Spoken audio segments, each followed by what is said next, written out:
اس کے بعد دوسرا خط ہے کسرا ایران کے نام خط۔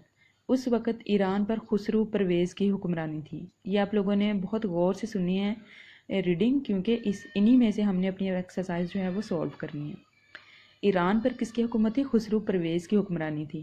وہ ایک مغرور شہنشاہ تھا، مغرور یعنی اس میں بہت اکڑ تھی، غرور کرتا تھا وہ۔ جب حضور اکرم صلی اللہ علیہ وآلہ وسلم کے ایلچی مکہ مطلب بھی پیغام پہنچانے والا ہوتا ہے، پیغام لانے والا ہوتا ہے۔ جب حضور اکرم صلی اللہ علیہ وآلہ وسلم کے ایلچی حضرت عبداللہ بن حذافہ رضی اللہ تعالیٰ عنہ آپ صلی اللہ علیہ وآلہ وسلم کا نامہ مبارک لے کر اس کے پاس پہنچے تو اس نے یہ دیکھ کر کہ حضور اکرم صلی اللہ علیہ وآلہ وسلم کا نام مبارک اس کے نام سے پہلے لکھا ہوا ہے، خط کو پھاڑ کر پرزے پرزے کر دیا۔ یعنی وہ جو خسرو پرویز تھا جو کہ ایران پر حکمرانی کرتا تھا، اس نے کیا دیکھا؟ اس نے حضور اکرم صلی اللہ علیہ وسلم کا نام دیکھ کر اپنے نام سے پہلے اس نے آپ صلی اللہ علیہ وسلم کا خط جو تھا وہ اس کو پھاڑ کر پرزے پرزے کر دیا۔ حضور اکرم صلی اللہ علیہ وسلم کو اس گستاخی کی خبر ہوئی تو ارشاد فرمایا کہ جیسے اس نے ہمارے خط کے ٹکڑے کیے ہیں، اللہ تعالیٰ اس کی سلطنت کے بھی ٹکڑے کر دے گا۔ اس واقعہ کے چند روز بعد ہی اس کے اپنے بیٹے شرویہ نے اسے قتل کر کے تخت پر قبضہ کر لیا۔ اس کے بعد اگلا خط ہے نجاشی کے نام خط۔ حبش عرب کا پڑوسی ملک تھا، اس پر اسحما کی حکومت تھی۔ عرب لوگ اسے نجاشی کہتے تھے۔ اس کے پاس جب آپ صلی اللہ علیہ وسلم کا نامہ مبارک یعنی خط پہنچا تو اس نے اس بابرکت خط کو چوم کر آنکھوں سے لگایا۔ حضور اکرم صلی اللہ علیہ وسلم کے چچا زاد بھائی حضرت جعفر بن ابی طالب رضی اللہ تعالیٰ عنہ دوسرے مسلمانوں کے ساتھ حبش میں ہی پناہ گزین تھے۔ نجاشی نے ان کو اپنے پاس بلوایا اور اسلام میں داخل ہونے کا اعلان کیا۔ حضور اکرم صلی اللہ علیہ وسلم کی خدمت میں عقیدت نامہ بھیجا۔ نجاشی کا انتقال سن 8 ہجری میں ہوا تو حضور صلی اللہ علیہ وسلم نے مدینہ منورہ میں اس کی نماز جنازہ ادا فرمائی۔ اس کے نام اگلا خط والی مصر کے نام خط۔ مصر جو ہے وہ بھی ایک ملک کا نام ہے۔ حضور اکرم صلی اللہ علیہ وسلم نے اپنے ایک صحابی حضرت حاطب بن ابی بلتع رضی اللہ تعالیٰ عنہ کے ہاتھ مصر کے والی مکوکس کو دعوت نامہ بھیجا۔ مصر کیسر روم کے تحت تھا اور مکوکس ہرکل روم کی طرف سے اس ملک کا گورنر مقرر تھا۔ ملک کا سرکاری مذہب عیسائیت تھا۔ مکوکس نے حضرت حاطب رضی اللہ تعالیٰ عنہ کی تعظیم کی، یعنی مصر پر مکوکس جو تھا اس وقت اس کی حکومت تھی، اور اس نے حضرت حاطب رضی اللہ تعالیٰ عنہ جو کہ آپ صلی اللہ علیہ وسلم کا خط لے کر آئے تھے، مکوکس نے اس کی بہت زیادہ تعظیم کی، یعنی عزت کی، عزت و احترام کے ساتھ انہیں مہمان رکھا۔ حضور اکرم صلی اللہ علیہ وسلم کی خدمت اقدس میں قیمتی تحائف، غلام، کنیزیں اور خچر بھیجے۔ ایک سفید خچر کا نام دلدل تھا جو حضور اکرم صلی اللہ علیہ وسلم کی ذاتی سواری میں استعمال ہوا۔ ایک کنیز کا نام ماریہ رضی اللہ تعالیٰ عنہا تھا۔ آپ صلی اللہ علیہ وسلم نے انہیں شرف زوجیت بخشا۔ شرف زوجیت کا مطلب ہوتا ہے کہ آپ صلی اللہ علیہ وسلم نے ان کے ساتھ نکاح کر لیا۔ ان کے بطن سے حضور اکرم صلی اللہ علیہ وسلم کے صاحبزادے حضرت ابراہیم رضی اللہ تعالیٰ عنہ پیدا ہوئے، جو شیر خوارگی میں ہی فوت ہو گئے۔ شیر خوارگی کا مطلب ہے بہت چھوٹی عمر میں، بچپن عمر میں ہی فوت ہو گئے۔ سفارت کے نتائج، یعنی حضور اکرم صلی اللہ علیہ وسلم نے جو خطوط بھیجے تھے ان کے نتائج کیا نکلے۔ حضور اکرم صلی اللہ علیہ وسلم نے ان کے علاوہ بھی اور کئی حکمرانوں اور امیروں کو ایسے ہی تبلیغی خطوط ارسال فرمائے۔ ان میں مشرکین کے علاوہ یہود اور نصارہ بھی شامل تھے۔ نجاشی، مکوکس اور شاہ بحرین منظر بن ساوا کے نام لکھے ہوئے خطوط آج بھی محفوظ ہیں۔ ان خطوط کے ذریعے کئی حکمران مسلمان ہوئے، ان کی رعایا نے اسلام قبول کیا۔ عرب اور اس کے ارد گرد کے چھوٹے بڑے ممالک دین اسلام سے آگاہ ہوئے۔ اس طرح یہ حکمت عملی آئندہ کے لیے ایک وسیع اور طاقتور اسلامی مملکت کا باعث بنی۔